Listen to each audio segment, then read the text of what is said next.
semuanya, assalamualaikum warahmatullahi wabarakatuh. Bertemu lagi dengan saya di sini Satrio Homsin dan ini adalah Sachi TV. Saya ucapkan selamat datang buat kalian yang baru saja bergabung, yang baru saja menemukan channel ini. Perkenalkan, nama saya Satrio Homsin, dan di channel ini biasanya saya membahas tentang teori-teori konspirasi, true crime, kejadian-kejadian viral, dan sesekali tentang pengalaman mistis dari teman-teman, dari kalian-kalian semua, dan juga dari aku sendiri biasanya. Tapi kali ini aku ingin membahas sebuah kasus yang lagi viral. Tadinya aku ingin membahas itu tuh yang selamat pagi Indonesia, tapi ternyata ada lagi kejadian yang sangat mengagetkan dan mengguncang dunia, terlebih lagi di negara Jepang, yaitu tentang penembakan mantan Perdana Menteri Jepang yang baru saja terjadi tadi malam. Seperti apa kira-kira kronologi kejadiannya? Kita akan segera kupas di video kali ini. Tapi sebelumnya saya ucapkan terima kasih buat kalian yang udah setia selalu mantengin video-video aku di Sachi TV. Hampir salah gue sebutnya karena gue punya 2 channel by the way. Ini adalah Sachi TV. Terima kasih buat yang udah setia di sini, dan buat kalian yang udah memberikan masukan-masukan di kolom komentar. Aku suka berseluncur di kolom komentar. Kalian mintanya apa, requestnya apa, terus aku bikinin video. Thank you ya buat kalian yang udah ngasih masukan. Aku mesti gimana. Dan kemarin aku sempat mengubah cara bicaraku dan cara membawakan konten-konten secara lebih tertata, lebih kalem, dan menurut aku sih itu sih aku kurang pol aja sih. Dan ternyata dari kalian banyak yang komplain alias protes. Mas, balik aja kayak kemarin yang meledak-ledak. Ya, aku emang begini nih. Kondisinya, aku tuh memang kenyataannya, memang orangnya itu memang dar der dor supaya energi gue itu keluar. Saya doakan juga buat kalian yang udah ngasih masukan, udah subscribe, udah like, udah mau komentar, supaya rezeki kalian dilimpahkan, melimpah ruah dan barokah dari segala arah, dari segala penjuru dan halal semuanya. Sehat selalu, dijauhkan dari segala penyakit dan juga virus-virus apapun itu. Oke, kita langsung masuk aja ke video utamanya. Sebelum kita memulai pembahasannya, gue pengen tanya dulu nih sama kalian, siapa yang suka nonton film-film Jepang? Kalau gue sih nggak suka, berisik abisnya, masa gitu aja berisik. Maksudnya tuh kayak Sailor Moon, Doraemon, berisik kan. Anak-anak kalau nonton tuh suka berisik, anak kecil-kecil, makanya gue nggak suka. Gue lebih suka nonton yang barat-barat aja atau film-film Latin gitu kalau gue. Kalau kalian apa? Mikirnya jangan kemana-mana tuh, traveling aja otak lo ya kan? Nih, ada berita viral dari negara Jepang yang baru saja terjadi kemarin atau tadi malam. Mantan Perdana Menteri Jepang melakukan kampanye dan mempromosikan dirinya juga partainya untuk pemilu Jepang yang diadakan nanti tanggal 10 Juli 2022. Dekat stasiun Yamato Saidaiji di kota Nara, tepatnya di daerah Jepang Selatan. Anak selatan ini dekat Senopati nggak sih? Kan Perdana Menteri Jepang ini bernama Shinzo Abe. Bapak Shinzo Abe ini baru stop menjadi Perdana Menteri Jepang pada tahun 2020 kemarin. Dan dia saat tertembak kemarin, dia berusia 67 tahun. Pelakunya adalah seseorang yang diduga oknum mantan Angkatan Laut Jepang yang berusia 41 tahun bernama Tetsuya Yamagami, yang seperti tadi sudah saya bilang, dia pernah tercatat sebagai anggota militer negara Jepang. Alasannya sih sebenarnya belum tahu pasti apa, tapi saat ditanya oleh pihak kepolisian, dia jawabnya dia nggak puas aja sama Abe. Maksudnya sama kebijaksanaannya Abe ya, bukan nggak puas apa-apa ya.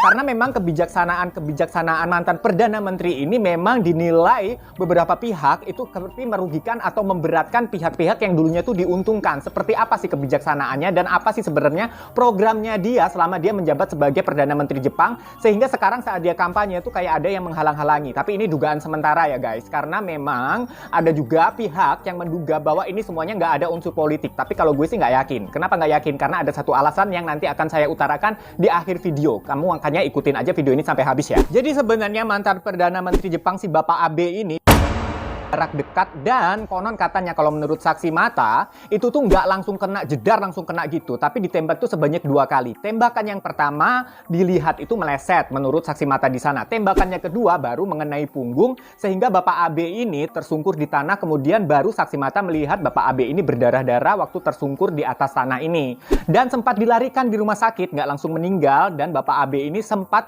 diupayakan untuk diselamatkan nyawanya selama 4,5 jam macam dengan cara menghentikan pendarahan yang terjadi di tubuhnya Bapak Abe, mantan Perdana Menteri Jepang ini, dan juga dengan transfusi darah yang sampai menghabiskan 100 unit kantong darah. Tapi bagaimanapun juga namanya umur ya kan, nggak ada yang tahu, namanya umur juga udah ketentuan Tuhan, udah takdir, sehingga beliau tidak bisa diselamatkan oleh tim kedokteran pada waktu dioperasi.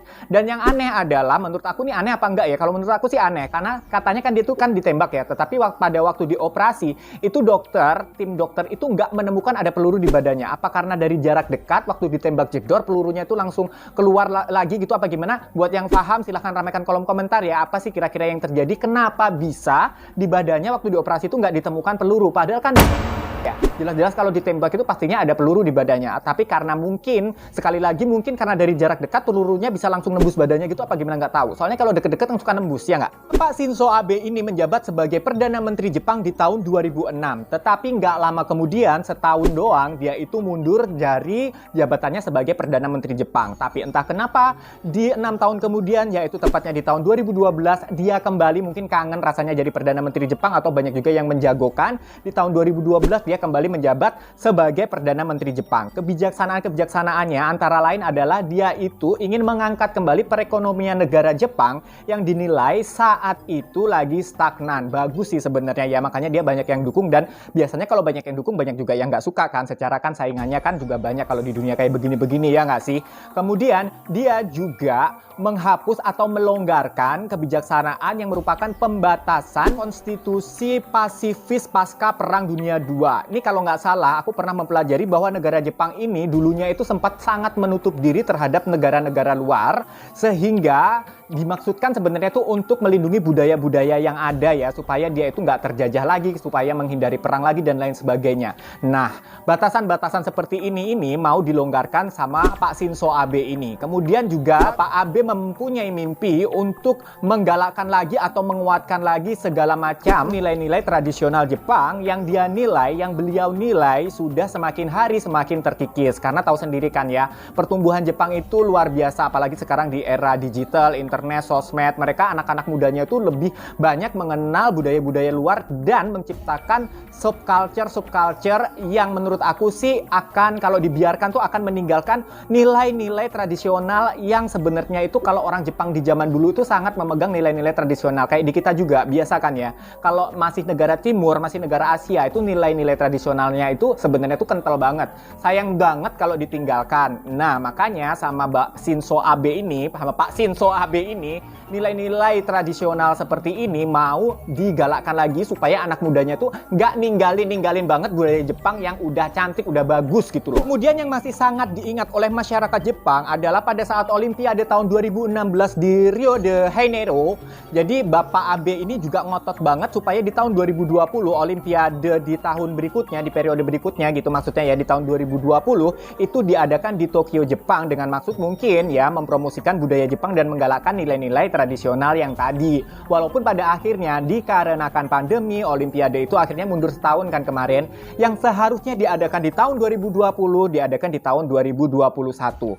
Nah, sebenarnya kebijaksanaan dan mimpi-mimpi Bapak Abe ini membuat banyak sekali masyarakat Jepang itu terus mendukung dan jatuh cinta sama keputusan-keputusannya. Tapi sekali lagi yang namanya orang ya, sebaik-baiknya orang ada yang suka, ada yang enggak. Semakin banyak yang suka, semakin juga ada banyak yang enggak. Kayak gue ini bikin konten, semakin banyak yang suka gue bawel, semakin banyak juga yang suka gue itu kalem gitu. Padahal kalau gue kalem, jerawat gue udah muncul nih. Sehari kalem, jerawat gue muncul satu. Sehari lagi kalem, jerawat gue muncul satu. Gue kalau dar-dar gini kayak plong gitu, kayak gitu loh rasanya tuh. Selain itu, Bapak Shinzo Abe juga tercatat sebagai Perdana Menteri Jepang yang menjabat dengan periode yang paling lama. Akan tetapi sangat disayangkan di tahun 2020 dukungan terhadap dirinya itu terkikis karena beliau dinilai oleh masyarakat Jepang itu tergolong gagal untuk menanggulangi wabah COVID-19 serta beberapa skandal yang terjadi di tubuh parlemennya dia saat dia menjabat sebagai Perdana Menteri Jepang di tahun itu. Salah satu skandal yang terjadi pada saat dia menjabat adalah dengan ditangkapnya Menteri Kehakiman yang sudah dia tunjuk. Nah, yang kayak gini-gini ini sebenarnya saling guling-menggulingkan juga gue nggak bisa komentar banyak ya. Kalau kalian punya komentar lain, nanti kalian boleh sekali lagi ramaikan kolom komentar selain like dan juga subscribe bagi yang belum.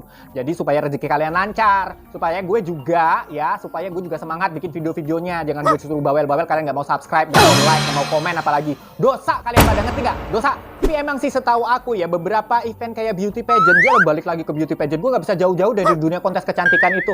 Itu aja sampai diundur bertahun-tahun karena Jepang itu salah satu negara di Asia yang segitu parnonya sama pandemi COVID-19. Sebenarnya mungkin di sana memang sempat tinggi, tetapi entah kenapa, padahal negaranya udah lumayan tertutup dan lumayan ketat ya. Entah kenapa mereka itu kok COVID-nya sempat tinggi dan itu mengecewakan banyak masyarakat dan menyalahkan Perdana Menteri Shinzo Abe ini salah gitu, maksudnya kayak kurang gitu menanggulangi COVID-19. Padahal menurut aku sih kebijaksanaannya udah sangat ketat loh. Bahkan event-event yang tadinya diadakan di Jepang di tahun itu tuh sampai diundur sampai 2 tahun. Bener nggak? Buat yang menonton aku dari channel sebelah, diundur kan sampai 2 tahun kemarin eventnya. Sampai Putri Indonesia kita nggak jadi berangkat ke sana kan. Sebenarnya Bapak Shinzo Abe ini harus mundur dari posisinya sebagai Perdana Menteri Jepang sebelum semua impiannya itu tercapai. Apa saja impiannya yang tadi udah saya sebutkan ya, sebelum Jepang menjadi tuan rumah Olimpiade karena memang sempat diundur 1 tahun. Yang tadinya 2020 akhirnya diundur sebagai tuan rumah Olimpiade di tahun 2021. Nah, dia di September 2020 itu harus mundur. Bahkan sebelum dia merevisi konstitusi. Jadi dia juga ada niatan untuk merevisi konstitusi.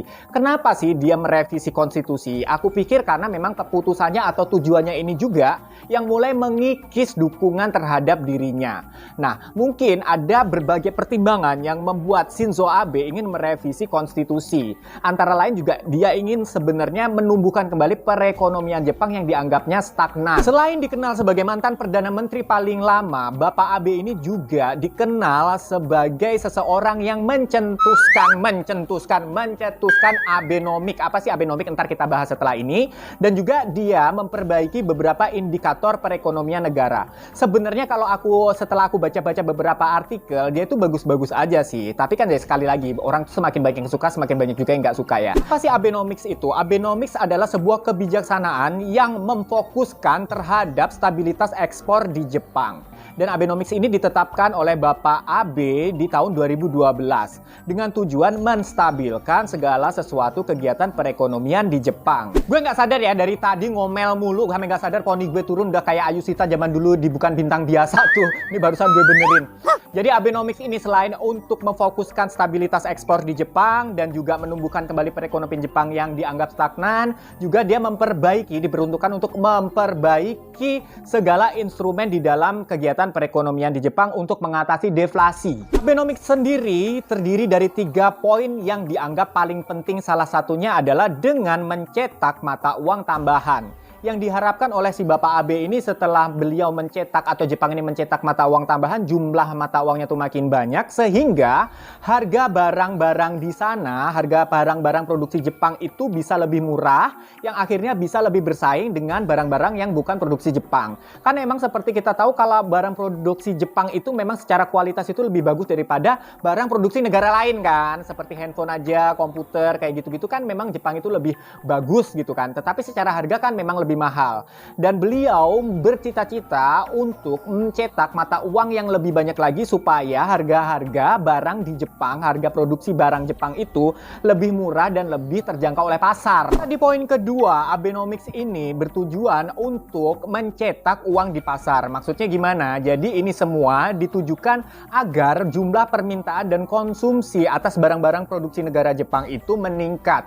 Untuk meningkatkan perekonomian Jepang jangka pendek dan juga surplus perekonomian negara Jepang untuk jangka panjang. Sejujurnya ya guys, gue bahas gini-gini tuh nggak pinter-pinter banget. Gue cuma baca aja berita artikel-artikel yang ada di luar sana. Dan sekali lagi saya sampaikan, segala sesuatu yang saya sampaikan di konten saya adalah merupakan pemberitaan yang sudah beredar luas di luar sana. Jadi bukan masalah pendapat pribadi saya. Jadi jangan salahin saya. Kalau kalian nggak percaya, cek aja sendiri artikel-artikel di sana. Dan tujuan video-video saya dibuat hanya untuk merangkum artikel-artikel di luar sana. Jadi kalau kalian itu males, kan ada orang itu yang suka baca, ada yang nggak suka baca.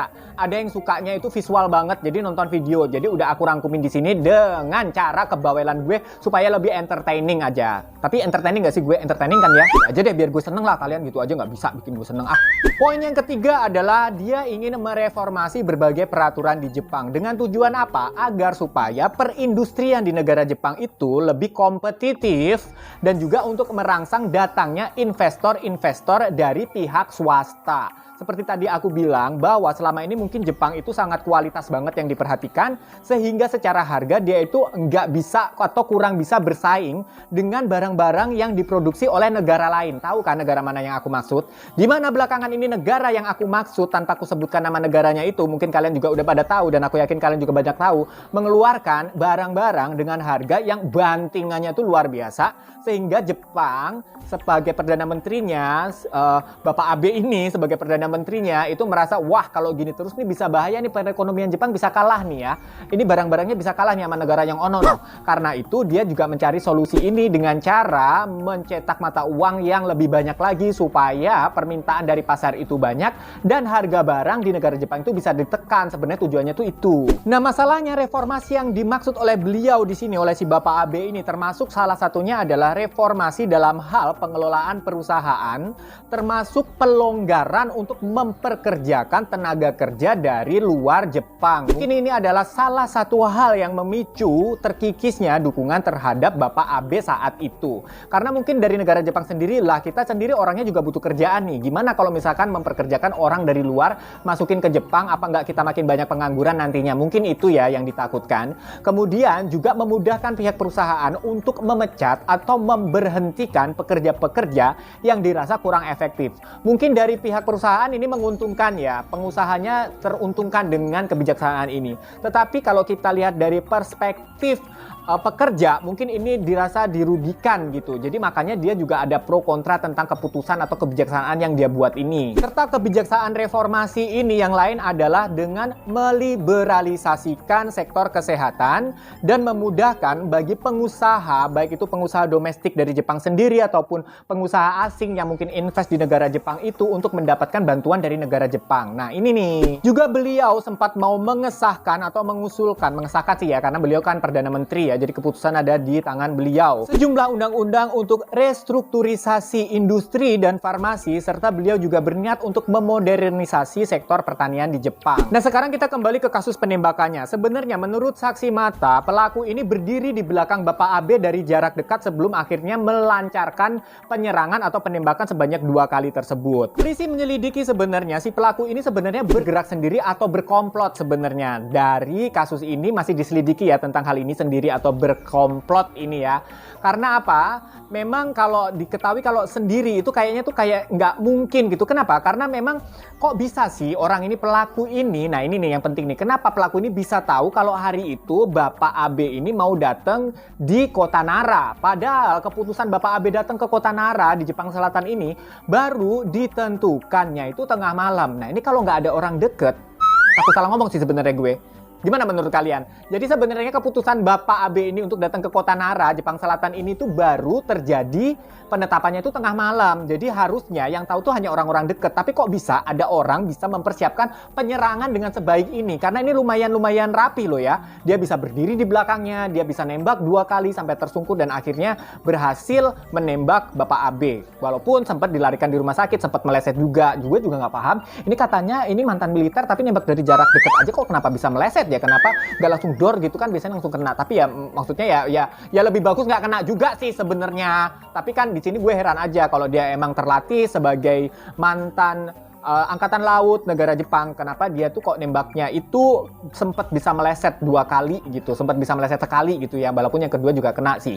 Dan senjata diduga merupakan senjata rakitan yang terdiri dari material logam dan juga kayu. Kenapa begitu? Karena memang di TKP ditemukan senjata rakitan dan saat digeledah rumah pelaku itu juga ditemukan beberapa senjata rakitan dan juga selain senjata rakitan di sana juga ditemukan bahan peledak sehingga penduduk sekitar yang tinggal di sekitar rumahnya si pelaku ini itu dievakuasi di tempat yang lebih aman. Yang mengherankan lagi adalah kok bisa si pelaku ini mendapatkan senjata api, padahal negara Jepang itu termasuk negara yang ketat tentang kepemilikan senjata api. Jadi kalau di negara Jepang, orang-orang yang mau memiliki atau membeli senjata api itu terlebih dahulu harus melakukan serangkaian tes kesehatan mental yang cukup ketat. Nah, di sini kok bisa dia mendapatkan senjata api walaupun itu rakitan. Nah guys, gue pengen dengar pendapat kalian di kolom komentar. Kira-kira bagaimana tentang kasus ini? Apakah dia benar bergerak sendiri? Dan apakah alasannya memang nggak ada hubungannya atau nggak ada sangkut pautnya dengan kejahatan politik?